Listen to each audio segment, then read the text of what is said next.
A paz do Senhor, seja bem-vindo a mais uma aula do EBD em Foco. Meu nome é Herberson, vou ministrar agora a lição número 3, que traz como título A Chamada Profética de Samuel. Essa lição corresponde aí à terceira lição do quarto trimestre do ano 2019 da revista CPAD Lição de Adultos. Isso mesmo, se você usa a revista da CPAD Lição de Adultos, você pode acompanhar toda semana as aulas aqui do EBD em Foco. Você vai ter aqui acesso a essa videoaula, né? E também essa aula é publicada em áudio dentro do site do EBD em Foco e dentro do aplicativo também. A gente tem um aplicativo, além de subsídios em PDF e também slide em PowerPoint e cursos. Você acessa esse conteúdo, né, para você se aprofundar na aula. E nessa aula aqui é uma aula maravilhosa, onde nós vamos continuar estudando sobre a vida de Samuel. Já falamos na aula anterior um pouco de Samuel, né? Já estudamos um pouco sobre ele, como foi ali o nascimento de Samuel. Então, Samuel foi um milagre de Deus e ele teve essa chamada para fazer a obra de Deus. E ele foi, claro, né, além de sacerdote e juiz, ele foi profeta. A gente vai estudar aí um pouco essa questão da chamada profética. Vamos falar de profecia no Antigo Testamento, profecia no Novo Testamento, profecia nos dias de hoje. Vamos vamos fazer um estudo profundo dessa questão da profecia. Tem muitas dúvidas sobre esse tema, muitas vezes é ensinado da forma errada e muitas vezes algumas igrejas por aí usam essa questão da profecia de forma errada, né?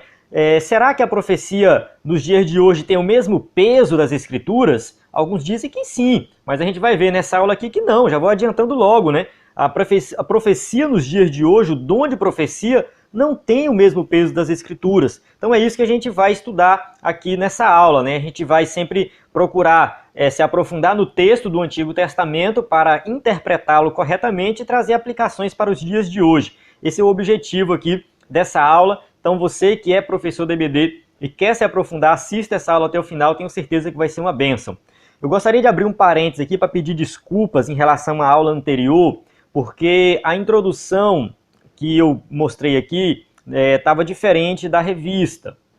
E aí, assim, infelizmente essas coisas acabam acontecendo, na correria aqui a gente acaba, né, passa batido, e quando a gente percebe na hora do vídeo, se a gente for parar para voltar, editar o slide, gravar de novo, toma muito tempo, a gente acaba atrasando a postagem do vídeo em um dia. E isso prejudica bastante, porque a gente tem um propósito de postar esse conteúdo na segunda-feira, praticamente uma semana antes.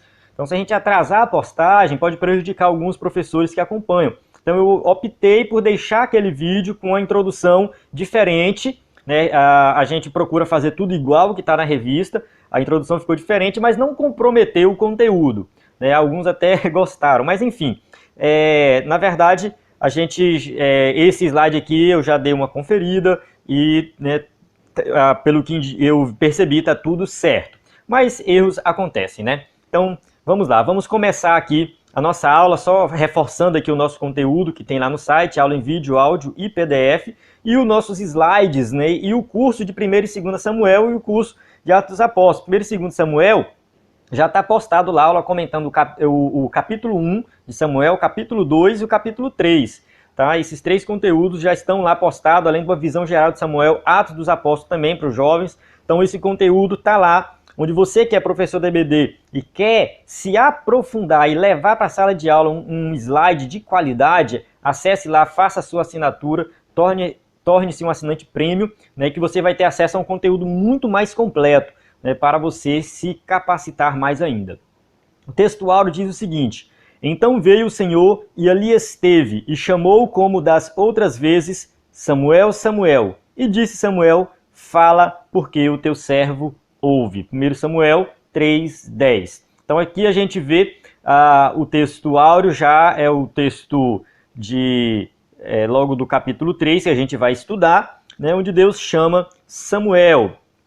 E a verdade prática fala assim, a verdadeira chamada divina capacita o crente fiel a ser um porta-voz autêntico da palavra de Deus. A gente vai falar de chamada, né? Algumas pessoas falam assim, eu tenho chamada para fazer a obra, eu tenho um chamado e Deus me capacitou, mas será que realmente tem um chamado? Né? Como que a gente sabe que a gente tem um chamado? né? Será que eu tenho que realmente largar tudo para me dedicar na obra de Deus? Como que eu vou sustentar a minha família? A gente precisa de dinheiro, a gente precisa sustentar a família.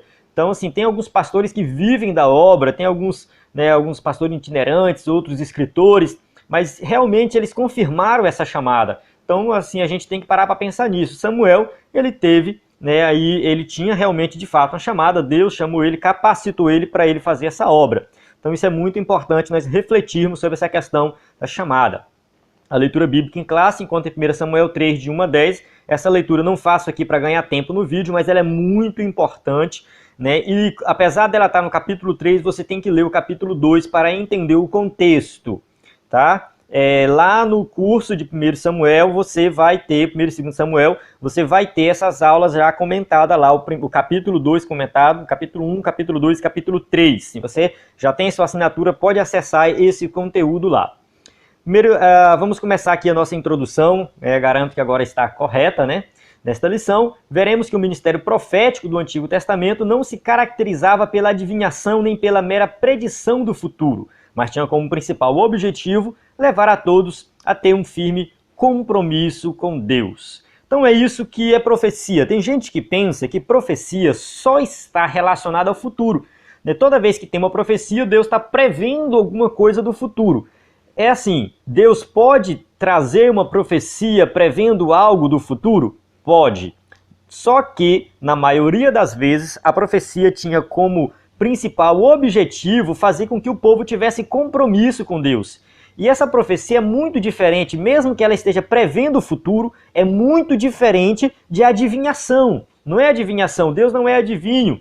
Então não é essa questão daqueles adivinhadores que existiam naquela época. Existiam naquela época também pessoas que trabalhavam com essa capacidade, entre aspas, de prever o futuro. Isso pode ser algo de influência demoníaca ou um charlatão, mas eles nunca conseguiam fazer isso da forma correta. Ninguém vai conseguir prever o futuro da forma correta, só Deus tem o controle de todas as coisas.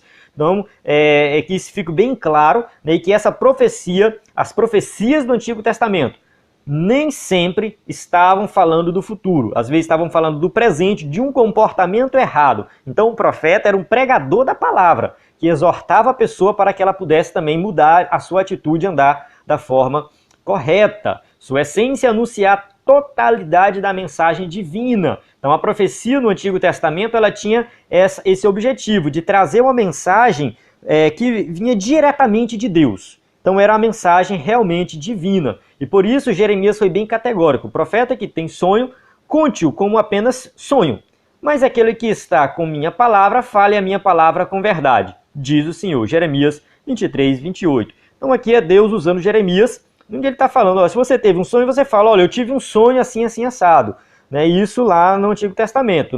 E se você receber uma palavra, então fale a minha palavra. A gente vai ver no final sobre o Novo Testamento. Estou colocando aqui no contexto do Antigo, porque é a primeira parte que a gente vai falar, mas a gente vai ver que também tem profecia no Novo Testamento.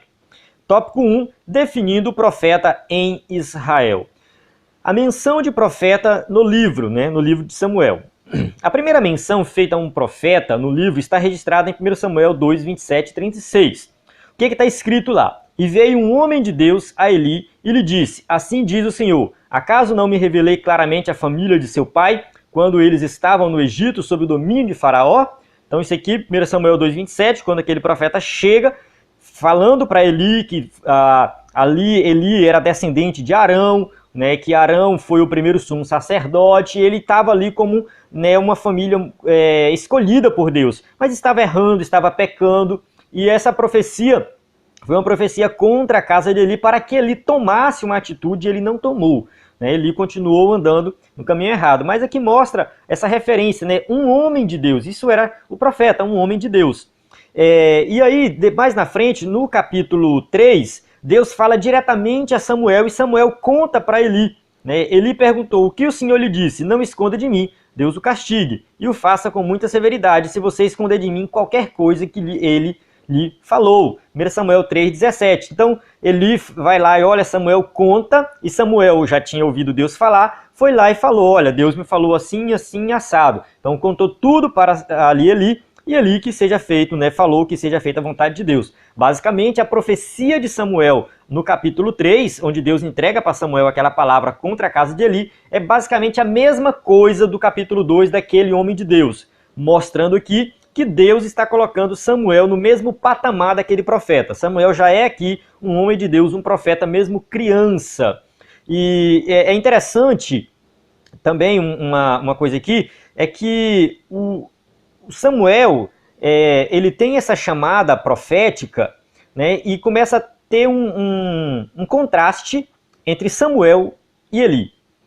Isso acontece da seguinte forma: Eli, como velho, já ficando cego, já não dava mais conta do que estava acontecendo, ele representa o antigo Israel, o Israel da época dos juízes, né, esse antigo período. E Samuel, como jovem, né, uma criança ainda, sendo levantado como profeta, usado na mão de Deus, obediente, já representa essa nova fase de Israel que Israel vai entrar, que é a fase onde tem um profeta, onde a adoração volta a ser realizada da forma correta, né? Então, assim, é um novo Israel, um novo período que está começando, depois começa a monarquia e tudo mais. Então aqui a gente tem essas duas figuras, a figura do antigo Israel e do novo Israel, refletido na vida de Eli e de Samuel.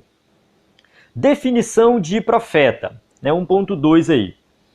Profeta, a palavra profeta do hebraico, nabi, significa porta-voz, orador, né? Ou profeta, né? Alguém que traz uma mensagem de alguém, de uma outra pessoa. A maioria dos estudiosos trata a palavra profeta com o sentido de porta-voz divino.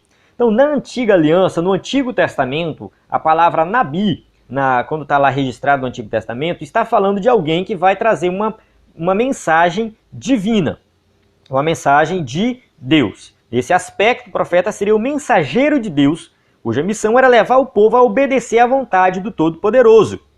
Então, o profeta, como eu falei no começo, o seu propósito não era somente trazer uma previsão do futuro, mas era fazer com que o povo obedecesse, que o povo, né, se quebrantasse, que o povo parasse para ouvir Deus falar, né, e aí obedecer à voz de Deus. Esse era o propósito do profeta, né, era chamar a atenção do povo para obediência. Quem ouvisse esse porta-voz teria sucesso, pois o profeta comunicava o que Deus lhe diz, né, e fala o que Deus lhe falou. Então o profeta no Antigo Testamento, ele trazia a palavra de Deus na íntegra. Desobedecer a voz do profeta significava desobedecer ao próprio Deus. Então era algo muito sério. Quando o profeta falava, né, aquilo se cumpria, porque ele de fato era um profeta de Deus que estava trazendo a palavra de Deus e tinha que ser obedecida. Então esse é o fundamento do movimento profético do Antigo Testamento. Levantarei do meio dos seus irmãos um profeta como você, porém minhas palavras na sua boca, e lhe dirá tudo o que eu lhe ordenar. Deuteronômio 18:18.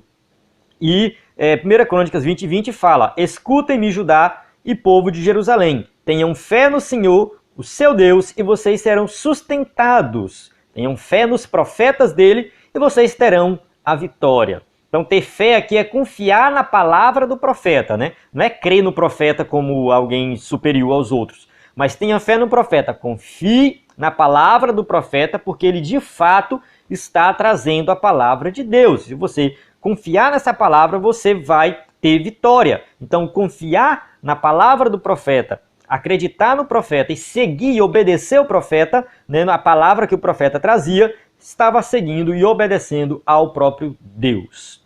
Samuel e os demais profetas. Então Samuel, ele deu início à prática de unção dos reis, porque não tinha rei em Israel, começou a ter o rei em Israel, e aí Samuel ungiu os dois primeiros reis de Israel, que foi Saul e Davi. O próprio Samuel comunicou as palavras de Deus a Saul, de que este seria rei. Então, ali Deus se revela para Samuel, mostrando que Saul vai ser rei, e aí está ali Saul, depois sendo apresentado como rei, através de Samuel. Segundo os estudiosos, foi Samuel que teve início ao movimento profético formal em Israel. Então, essa questão do movimento profético formal não acontecia antes.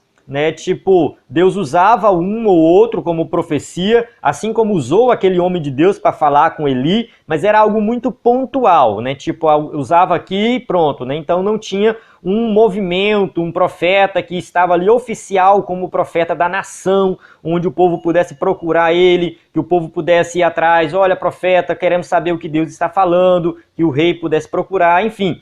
Né, isso aconteceu a partir de Samuel. Com Elias, né, isso se desenvolveria ainda mais. Então muitos profetas foram surgindo após Samuel. A partir do ministério de Samuel surgiram os profetas da corte que atuavam junto aos reis. Então o rei, antes de ir para a guerra, ele conversava com o profeta. O que Deus diz acerca disso? Qual é a instrução de Deus para essa guerra? Então o rei estava sempre buscando a palavra de Deus através daquele profeta da corte. E alguns desses profetas não apenas aconselhavam os soberanos, mas também eram seus escrivães. Os atos, pois, de Davi, do rei Davi, assim os primeiros como os últimos, eis que estão escritos nas crônicas de Samuel, o vidente, e nas crônicas do profeta Natã, e nas crônicas de Gade, o vidente. Primeiro Crônicas, no livro de Crônicas 29 e 29. Tá, a palavra vidente aqui, às vezes, traz alguma confusão. Era usado porque o profeta ele recebia a revelação através de uma visão. Né? Então, por isso que usava o nome vidente, né? Que ele recebia através de uma visão. E quando ele transmitia essa palavra, ou ele recebia a revelação em forma de palavra, não em forma de visão, ele era chamado de profeta. Mas isso depois caiu em desuso, né? A palavra vidente se tornou apenas profeta, né? Sendo aquele que recebe a mensagem divina, tanto por visão como por palavra falada diretamente por Deus. Não sei se ficou confuso aí, né? Que vidente era usado somente no caso de visão. Mas depois a gente vê que, todos os profetas recebem das duas formas, né? E aí caiu em desuso vidente e somente profeta foi usado. Mas o que fica claro aqui é que os profetas, eles também escreviam para os reis. Então tinha um profeta que escrevia. E tinha um profeta que não escrevia, que simplesmente estava lá, profetizava e proferia aquela palavra. Então a gente vê Isaías escreveu suas profecias. Já se a gente for olhar, Elias não escreveu suas profecias. Né? Então Elias não tem o livro de Elias na Bíblia. Tem o livro de Isaías, porque foi escrito por Isaías, né, as profecias que ele recebeu de Deus. Aí Jeremias, aí Amós, Malaquias. Ou seja, são profetas que receberam a mensagem de Deus e colocaram essa mensagem da forma escrita. Então tem disso. E tem esse caso aqui daqueles que escrevem especificamente para os reis.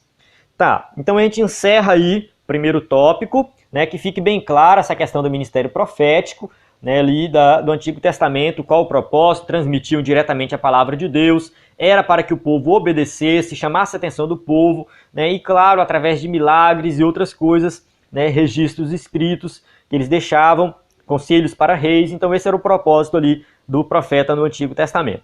Entrando agora no segundo tópico, desenvolvimento do ministério de Samuel. Então Samuel foi chamado para ser profeta e como que foi que isso aconteceu? O crescimento profético de Samuel. Se os filhos do sacerdote ali praticavam pecados abomináveis, a gente vai ler capítulo 2, tá? Isso vai ser falado na próxima aula, que vai ser comentado sobre o pecado dos filhos de Eli, mas a gente já pode adiantar logo, leia o capítulo 2 para você entender. Os filhos de Eli comiam do sacrifício além daquilo que eles tinham permissão. O sacerdote podia comer do peito e da coxa direita. No entanto, eles comiam muito mais do que isso, né? Eles estavam roubando a comida do sacrifício. E, né, no caso, o sacrifício em si. E a gordura era queimada para oferecer a Deus. A gordura era exclusivamente de Deus, era queimada. E mesmo a gordura, eles pegavam a gordura. Então eles comiam da gordura também, que era oferecida a Deus, e estavam cometendo pecados abomináveis diante de Deus. E por isso que depois Deus vai castigá-los e eles morrem depois, os dois, no mesmo dia em uma guerra. Então o texto vai dizer que eles desprezavam o sacrifício. Se eles desprezavam o sacrifício, eles estavam desprezando o meio de alcançar a expiação dos pecados. Como nós sabemos, o sacrifício no Antigo Testamento, ele apontava para o sacrifício de Cristo. Então, que é o único meio de salvação, ou seja, o único meio de salvação eles estavam desprezando. Então, esses dois jovens aqui, quando Deus vai falar depois para Eli, profetizar para Eli sobre ele sobre os pecados que estavam na casa de Eli, vai falar que não tinha mais solução, não tinha mais expiação dos pecados. Por quê? Porque o único meio de expiação eles estavam desprezando. Então é por isso que Deus fala depois que não vai ter expiação dos pecados deles. Não é porque Deus não tem a capacidade de perdoar o pecado deles. É porque eles não iam se arrepender. Porque eles desprezaram o único meio de expiação dos pecados, que era o sacrifício, que apontava para Cristo. Isso vale para os dias de hoje também. Se alguém despreza Cristo, essa pessoa não vai ter salvação, porque ela despreza o único meio de salvação, que é Jesus Cristo. E diante desses pecados abomináveis, surge o jovem Samuel, que cresce em integridade diante de Deus e do povo. Então Samuel já entra aqui, né, servindo a Deus, mesmo quando criança, né, servindo a Deus com uma obediência muito superior à obediência desses filhos de Eli, né, que realmente estavam praticando pecados abomináveis. Né, sempre houve em Ana, sua mãe, um cuidado especial para que seu filho estivesse envolvido com a obra de Deus. O texto bíblico vai dizer que ela fazia uma roupa para ele usar. Ali, de ano em ano, ela ia lá visitar, ia oferecer sacrifício, visitava ele, levava roupa para ele. Então ela tinha esse cuidado, ela orou e entregou ele aos cuidados de Eli. Então a gente já estudou isso na aula anterior, que, né, Ana teve esse voto de entregar ele ali para Eli. Né? E se a gente observar, né, a dedicação, o comprometimento, né, o sacerdote Eli fala com ela, né, com seu marido, né, faz uma oração, fala assim: o Senhor dê a você filhos desta mulher, no lugar daquele por quem ela pediu e dedicou ao Senhor. 1 Samuel 2,20. Então aqui Eli, mesmo naquela situação da casa dele, todo mundo vivendo no pecado e ele concordando, né?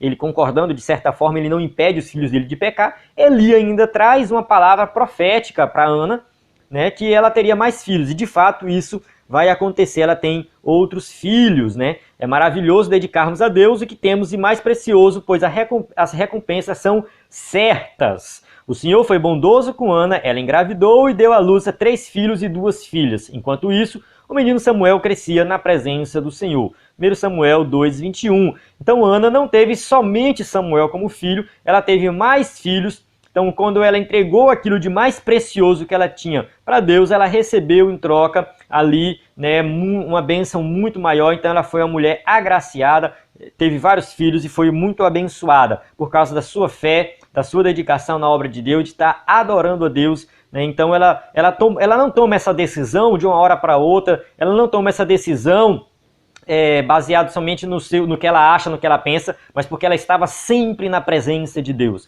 Ela estava orando, dedicando, jejuando. Então, assim, tomar uma decisão dessa é muito difícil, mas para quem está na presença de Deus se torna algo fácil. A formação profética de Samuel.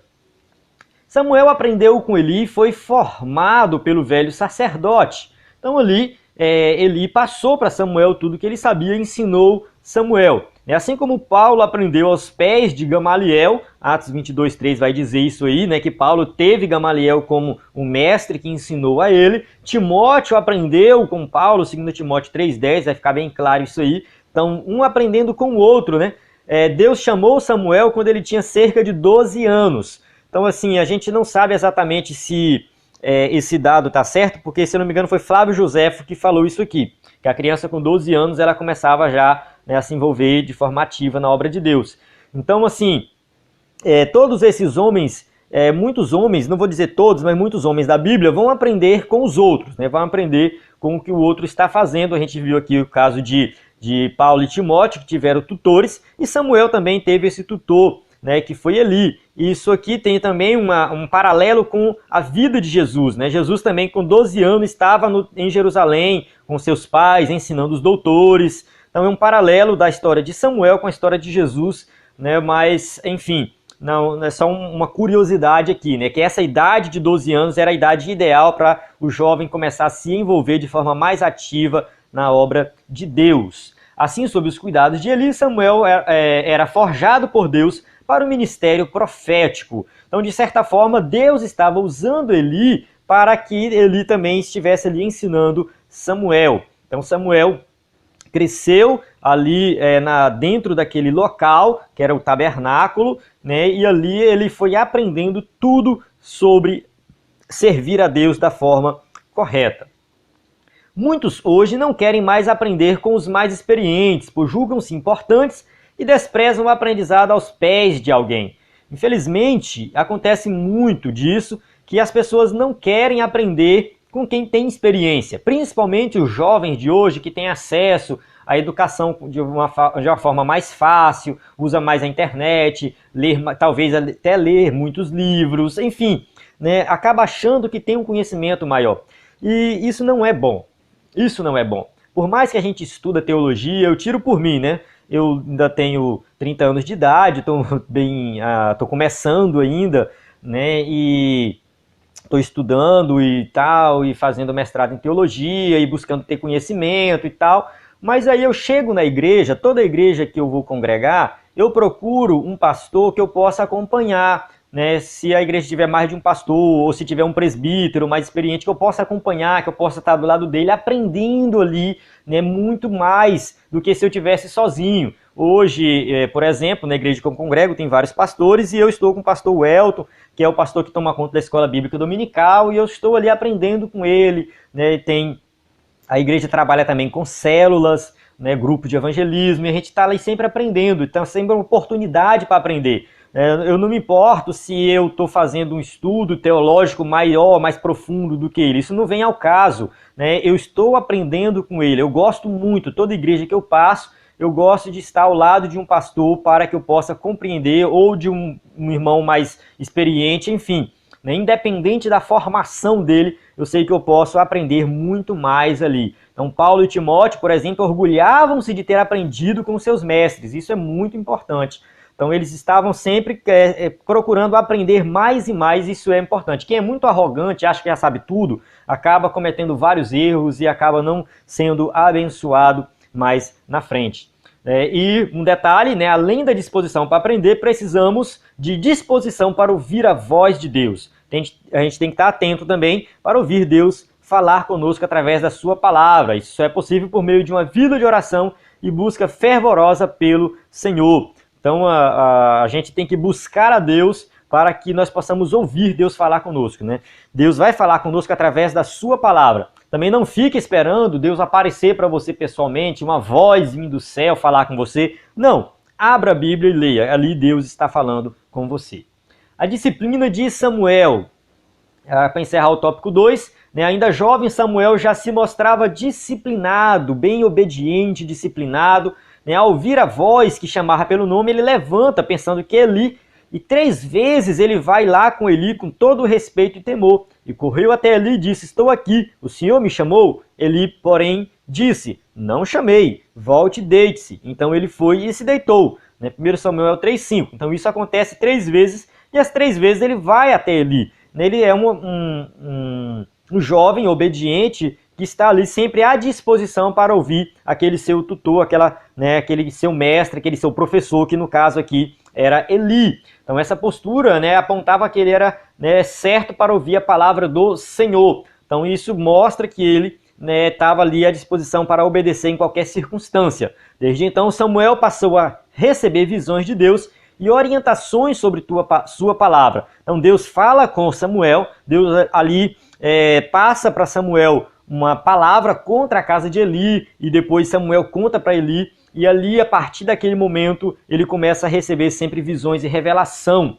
Se os nossos filhos servirem a Deus com a disposição de Samuel, educados pela sua família, na presença do pai, o que vai acontecer? Eles influenciarão de maneira impactante a sua geração. Então é isso que a gente tem que pensar. Quem tem filho, quem tem um neto, quem tem alguém que está aí sob a sua tutoria, e você tem a responsabilidade de educar, de ensinar, procure ensinar na palavra de Deus, ensinar ir à igreja, ler a Bíblia, orar, a buscar realmente algo mais profundo. Não somente nesse sentido da palavra de Deus, a gente pode também incentivar a buscar conhecimento secular, e para que os jovens possam impactar o mundo, não somente como missionários, mas também talvez como engenheiro, como administrador, como um dono de uma empresa, que ele possa lá dar testemunho, lá no trabalho dele, no estudo dele, onde ele estiver, ele possa dar testemunho e lá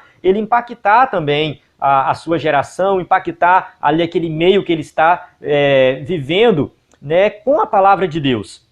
Então a gente não faz a obra de Deus somente se for missionário, se for separado para ali para obra específica, se for pastor, se for presbítero. Não, a gente faz a obra de Deus no nosso dia a dia, né, no nosso cotidiano. Então o jovem ele tem que estar ali convicto daquilo que ele crê, para ele dar testemunho verdadeiro da fé que ele tem, né, a fé em Cristo Jesus. Amém? Então a gente encerra aí o tópico 2, onde a gente falou um pouco dessa chamada de Samuel, o capítulo 3 de Samuel, do primeiro livro de Samuel, é o capítulo que vai confirmar Samuel como profeta em Israel, vai falar que ele fica conhecido de norte a sul ali de Israel. Por quê? Porque Deus está com ele, usando ele. Então a gente entende isso, né? E a gente entende que uma criança educada nos caminhos do Senhor, ela tem chance sim de impactar a sua geração, porque ela vai ser um jovem, né, pautado pela palavra, né, firmado na palavra. Agora vamos, né, continuar aqui. O tópico 3 fala assim: o ministério profético na atualidade. Vamos trazer para os dias de hoje, né, o que fala sobre profecia, o que a Bíblia fala de profecia para os dias de hoje. Né, o dom de profecia foi só para a igreja primitiva ou existe para nós hoje? O ministério profético, onde a palavra de Deus ela tem o mesmo peso, né? A palavra do profeta tem o mesmo peso da palavra de Deus que tinha no Antigo Testamento. Será que tem nos dias de hoje? Existe profeta nos dias de hoje igual aos profetas do Antigo Testamento? Então a gente precisa entender isso nesse tópico. O dom de profecia disponível a todos os crentes manifesta-se de forma sobrenatural e momentânea. Então é um dom que é dado pelo Espírito Santo de forma graciosa. Isso aqui é muito importante ensinar sobre o dom de profecia, porque ele não é restrito somente para pastores e líderes, mas é para todos os crentes salvos em Jesus Cristo. Então todo crente pode sim ter o dom de profecia, pode buscar esse dom. É algo sobrenatural e algo específico, momentâneo, algo. Ele coloca momentâneo aqui, porque é daquele momento, né? Naquele momento ali. Mas enfim, ele encoraja, exorta e consola a igreja. Então é um dom que tem que ser buscado na igreja. Infelizmente, muitas igrejas não têm buscado esse dom. A gente tem dois extremos. Sempre quando a gente fala de dons espirituais, manifestações do Espírito Santo, a gente tem dois extremos. Tem um extremo onde isso é abafado. Não se fala de dons, não se fala de batismo do Espírito Santo, eu não estou falando nem de igrejas tradicionais, cessacionistas, não estou falando nem dessas igrejas, tipo, nada contra, né, mas a presbiteriana, a primeira igreja batista, elas são igrejas que acreditam que os dons, ou a maioria dos dons, foram somente para a igreja primitiva. Não vale para hoje, tá? Mas não estou falando dessas igrejas, estou falando de igrejas pentecostais. Vou colocar aqui a Assembleia de Deus, que é pentecostal. Muitas igrejas, Assembleia de Deus, não falam mais de dons espirituais. Abafa. Né? Não ensina mais, não busca, não tem mais a busca pelo batismo com o Espírito Santo, pelos dons espirituais. E de outro extremo, a gente tem algumas igrejas que exageram nisso. Eu vou colocar aqui também dentro do contexto assembleiano, né, a igrejas da Assembleia de Deus que exageram, onde a palavra de Deus, a Bíblia, não tem mais autoridade, só tem autoridade a palavra do profeta, né, aquele que é o profeta, esse tem autoridade. Né? E aí é outro extremo que deve ser evitado. Né? Tem tanta profecia que não tem mais espaço para pregar a palavra. Tem um vídeo muito interessante do pastor Elenay Cabral, depois você procura no YouTube, onde ele critica isso, que ele fala que vai pregar numa igreja, e aí quando ele começa a falar, um profeta levanta, começa a falar, outro profeta levanta, né? Começa a falar, outro profeta levanta. Ele foi e falou, não, peraí, como é que eu vou pregar desse jeito? Era uma igreja que estava priorizando profecias e não a palavra de Deus. Então, esses dois extremos têm que ser evitados. Tem que ser ensinado da forma correta, é o que a gente vai fazer nessa aula aqui, e você vai levar isso para a sua classe se você for professor da EBD. Então esse dom, ele edifica de forma coletiva e individual o povo de Deus. Não negligencie o dom que lhe foi dado por mensagem profética com imposição de mãos dos presbíteros. 1 Timóteo 4,14. Então o dom ele pode ser específico. Né? Tipo assim, Deus pode me usar para trazer uma palavra para alguém ali, individual, no cantinho, separado para ninguém escutar. E Deus pode me usar para trazer uma palavra para toda a igreja. Né? Então, algo coletivo. Então, pode ser individual ou coletivo. O dom de profecia é uma dádiva de Deus à igreja. É um presente de Deus, não é por mérito, não é porque você é santarrão, isso e aquilo, você vai ter esse dom. Mas é pela graça de Deus. Todos os dons são. É maravilhoso saber que o Pai ainda fala diretamente com o seu povo. Então, esse dom de profecia é uma manifestação do Espírito Santo, onde o Espírito Santo revela alguma coisa oculta ali para aquela pessoa, e essa pessoa vai transmitir essa revelação que ela recebeu, né, para a igreja ou para uma pessoa específica. Né? Pode ser algo mais geral ou pode ser algo bem específico, né? Pode ser, mas é uma revelação dada pelo Espírito Santo. Então a gente tem que ter muito cuidado que muita gente inventa profecia. Né? Muitos criam profecia, coisa da mente deles mesmos, e não é dado por Deus. O ministério de profeta no Novo Testamento. Isso ficou muito vago. Calma aí, vamos chegar lá. Vamos chegar lá. É um passo a passo. Vamos falar do ministério de profeta no Novo Testamento. O termo, né, profeta no Novo Testamento refere-se a determinados indivíduos chamados por Deus a fim de entregar a revelação específica à igreja. O que acontece? É que no Novo Testamento, poucas vezes a palavra profeta vai ser usado com o mesmo peso do Antigo Testamento. Né? Porque no Novo Testamento, no mundo grego, a palavra profeta, ela meio que banalizou. Profeta era qualquer pessoa que trouxesse qualquer adivinhação, né, qualquer coisa a mais. Então não era restrito somente às coisas de Deus, mas as outras religiões, os outros povos pagãos que adoravam outros deuses também tinham seus profetas, seus videntes, né? E aí a palavra profeta ela meio que banalizou um pouco essa questão do real significado dela. Então quando a gente fala de profeta no Novo Testamento, a gente tem que ter um pouco de cuidado. Porque assim, quem tinha autoridade para trazer a palavra diretamente inspirada pelo Espírito Santo? Os apóstolos. Então os apóstolos, eles sim, receberam diretamente de Jesus a palavra, recebiam inspiração do Espírito Santo para trazer uma mensagem inspirada.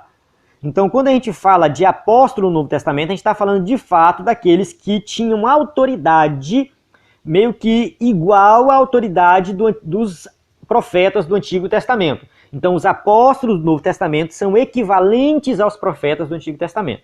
Por quê? Porque a palavra que eles falavam era a palavra de Deus. Então, quando a gente lê uma carta de Paulo, Paulo era apóstolo, inspirado pelo Espírito Santo, a gente tem que saber que aquilo ali que está escrito é palavra de Deus, inspirado. Até quando Paulo fala assim, falo de mim e não Senhor, né? Digo eu e não Senhor, que quando ele vai falar lá, se eu não me engano, até de casamento, alguma coisa do tipo, né? Aí tem gente que fala assim, então aqui Paulo não está falando inspirado pelo Espírito Santo. Não. Paulo está falando inspirado pelo Espírito Santo, mas naquela situação é que ele está dizendo que Jesus em si não falou. Lá quando Jesus estava vivo, Jesus não falou isso. E esse ensinamento aqui é um ensinamento que eu estou trazendo, não foi um ensinamento de Jesus lá, é um ensinamento que eu estou trazendo, mas continua sendo inspirado pelo Espírito Santo. Tá? Então tudo que Paulo vai escrever nas suas cartas é inspirado pelo Espírito Santo, porque ele era apóstolo. Agora, quando a gente vai para a questão dos profetas que recebiam o dom de profecia, aí não. Aí é outra história, a gente vai se aprofundar aqui. Né? A gente tem, por exemplo, Ágabo, né, que foi um profeta lá nos tempos da igreja primitiva. Né? Um deles, Ágabo, levantou-se pelo Espírito e predisse que uma grande fome sobreviria a todo mundo romano, e o que aconteceu durante o reinado de Cláudio, Atos 11, 28. Então, Ágabo era um profeta usado com dom de profecia, e ele trouxe uma profecia que se cumpriu, tá? Então, mas não necessariamente Ágabo ia falar com a mesma autoridade dos profetas do Antigo Testamento. Né? E vamos ver mais um texto aqui. Na igreja de Antioquia havia profetas e mestres, Barnabé, Simeão, chamado Níger, Lúcio e Cirene, Manaém, que foram criados com Herodes, o tetrarca e Saulo, né? Atos 13, 1. Atos 15, 32 fala, Judas e Silas, que eram profetas, encorajaram e fortaleceram os irmãos com muitas palavras. Mais uma vez, usada a palavra profeta aqui, mas não é ainda a mesma autoridade que eles tinham dos profetas do Antigo Testamento. Né? Eles eram usados com dom de profecia. Então eles eram impulsionados pelo Espírito Santo, né, para exercer esse ministério de profeta. Não podemos confundir o ministério profético com o dom de profecia. Aqui o escritor da revista ele vai fazer uma distinção entre ministério profético e dom de profecia. Isso é um pouco controverso. Nem todo mundo vai concordar. Tá? Nem todo mundo vai concordar que tinha o ministério de profeta e o dom de profecia. A maioria dos teólogos vão dizer que é a mesma coisa. Então, tipo, o dom de profecia, quem recebia esse dom de profecia, né, ele poderia ser chamado de profeta, mas não necessariamente aquilo era um ministério, tipo, né, um mestre, um pastor e tal, um ministério. Mas, enfim, eu não vou entrar muito em detalhes aqui. O que fica bem claro, que eu vou entrar aqui no terceiro subtópico, né, onde estão os profetas? Hoje, o Senhor continua a falar com a sua igreja por intermédio do ministério profético. Tá? Então, continua existindo, do mesmo jeito que na igreja primitiva, alguém usado por Deus para transmitir uma revelação divina, algo que a gente não conhece, quem sabe até previsão do futuro, como foi com Ágabo, né? Existe isso nos dias de hoje? Sim. Da mesma forma que o Espírito Santo usou Ágabo lá, usou outros profetas, né, lá no Novo Testamento, na igreja primitiva, usa também nos dias de hoje. Né? Então, assim como temos homens a quem a semelhança de Ágabo transmite enunciados proféticos de maneira sobrenatural e extraordinária. Acontece o seguinte, se você estiver assistindo a aula pelo vídeo, você vai ver aqui Ágabo, né, com um cinto de Paulo enrolado nos seus pés. E ele vai trazer uma profecia. Nessa profecia de Ágabo, ele vai falar assim, que o homem a quem pertence esse cinto será preso pelos judeus e entregue aos gentios, que seriam os romanos. Né? E aí, quando você lê o texto de Atos, acontece um pouco diferente do que ele fala. Acontece que Paulo começa a pregar, os judeus fazem aquele alvoroço, começa a espancar Paulo, os romanos chegam, dão uma acalmada na situação, pega Paulo e amarra Paulo. Né, e prende Paulo com as cadeias. Então acontece um pouco diferente do que Ágabo falou. A profecia dele se cumpre? Se cumpre. Mas se você ler o texto com cuidado, você vai ver que quem amarra Paulo não são os judeus, mas os romanos. E na profecia ele diz que seriam os judeus. Então, assim, a profecia de Ágabo, ela não se sabe como que ele recebeu essa revelação. Se foi uma visão, se foi uma voz. Acontece o seguinte, ou que ele sentiu na sua mente ali, pelo Espírito Santo para falar, né? Pode ser também que ele sentiu ali do Espírito Santo e resolveu falar. Acontece que muitas vezes, quando o profeta fala a sua profecia, que ele recebeu do Espírito Santo, essa profecia ele pode interpretar ela de uma forma diferente, ele pode misturar com aquilo que ele já sabe, com seus pensamentos, e ela pode não sair ali 100% do jeito que o Espírito Santo revelou.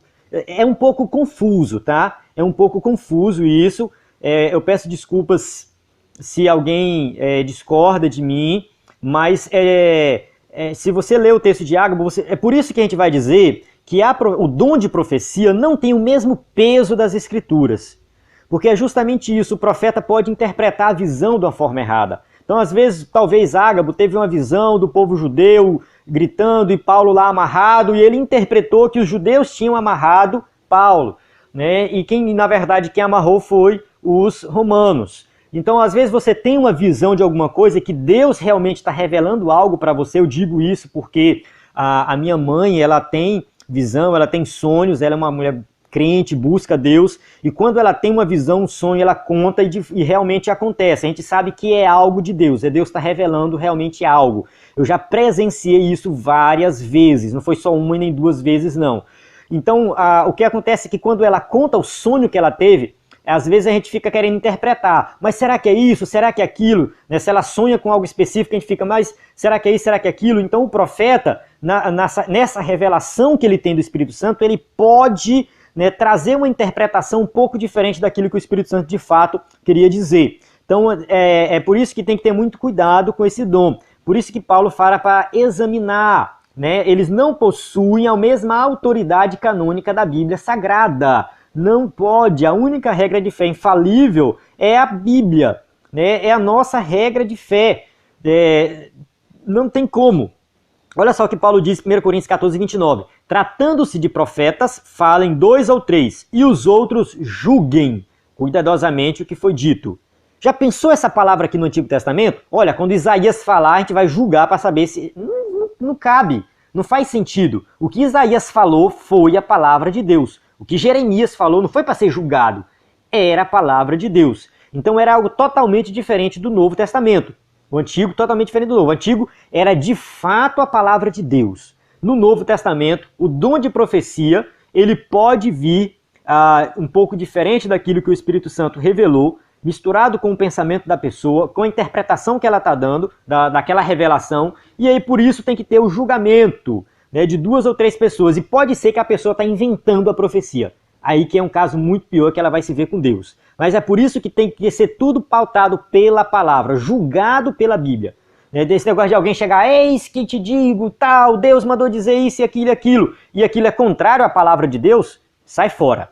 Sai fora, não é de Deus. Né? Se for algo que é contrário à palavra, que não, pode, eu acho que você já compreendeu, né? Pode descartar porque não veio de Deus. Ah, então aquela pessoa é um falso profeta? Ele pode ser um falso profeta, ou ele pode ser simplesmente um crente que se emocionou, que sentiu a presença de Deus, que ainda é menino na palavra, né, e sentiu de dizer aquilo achando que era uma revelação de Deus. Então não fique também condenando a pessoa como um falso profeta. Não. Trate com sabedoria. Chama ele depois, irmão, você falou isso lá na hora do culto, eu só queria dizer que isso não concorda aqui com a palavra, né? Cuidado com suas profecias, a gente sabe que Deus pode te usar, mas a gente tem que estar pautado na palavra de Deus, tal. Então, veja nesse sentido, né? Profecia nem sempre é previsão do futuro, às vezes é exortação para a pessoa abandonar o pecado. Então, às vezes a pessoa leu a Bíblia e não quer abandonar o pecado, assiste a pregação, não quer abandonar o pecado, aí Deus tem que usar alguém para falar com ele. Olha, Deus está me revelando que você está vivendo assim, assim, assado. Aí a pessoa cai a ficha e a pessoa abandona. Então a profecia ela vai servir nesse sentido, né, também de exortar para que a pessoa possa obedecer. Então a profecia é uma necessidade para os dias de hoje. Gostaria que todos vocês falassem em línguas, mas prefiro que profetizem. Quem profetiza é maior do que aquele que fala em línguas, a não ser que as interprete, para que a igreja seja edificada. 1 Coríntios 14, 5. Então é um dom que tinha na igreja primitiva, vale para os dias de hoje e tem que ser buscado. Isso é fato. E a igreja precisa, viu? Conclusão. Onde estão os crentes usados por Deus para falar extraordinariamente ao seu povo? Nesses últimos dias, precisamos de obreiros fiéis que busquem os dons do Espírito. Entretanto, estejamos vigilantes. Como já dissemos, todo enunciado profético tem de passar necessariamente pelo crivo da Bíblia Sagrada. Então, se alguém quer buscar esse dom, que busque, que ore, que se Deus te revelou algo, que fale, meu irmão. Seja por visão, seja por sonho, seja que você sentiu na sua mente o desejo de falar, chama alguém, se for específico com a pessoa, fale, porque Deus pode estar te usando. A gente sabe que isso de fato acontece. Mas isso seja baseado na palavra de Deus, que não venha ferir os princípios bíblicos e que isso não venha ser mais importante ou superior à Bíblia. Que quem tem o desejo de pregar o Evangelho, que leia a Bíblia, que estude, que pregue o Evangelho, que pregue a palavra. Se no meio da pregação Deus quiser te usar, você fale, mas o que você tem que transmitir é o que está na Bíblia. Tem gente que vai pregar e profetiza do começo ao fim. Eu sou totalmente contra isso. Temos que pregar a palavra de Deus, a Bíblia. A profecia vai ser... Deus pode usar como o pregador ali, no momento da pregação com profecia? Pode. Mas não é profecia não se torna uma pregação. Então, tem que ter muito cuidado com esses extremos. Amém? Espero que você tenha gostado. Se você assistiu até aqui, muito obrigado. Que Deus possa abençoar ricamente a sua vida. A gente tem aqui as perguntas. Já tem um errinho aqui, mas a gente já vai corrigir isso. Antes de postar o slide, para que as perguntas possam aparecer na ordem, primeira pergunta, depois a resposta, para você mostrar aí na sua igreja, que se você estiver ouvindo o áudio aí, as perguntas que tem no final do slide, você que é professor DBD e usa o slide, pode usar esse recurso aí. Então é isso, a paz do Senhor, até a próxima aula.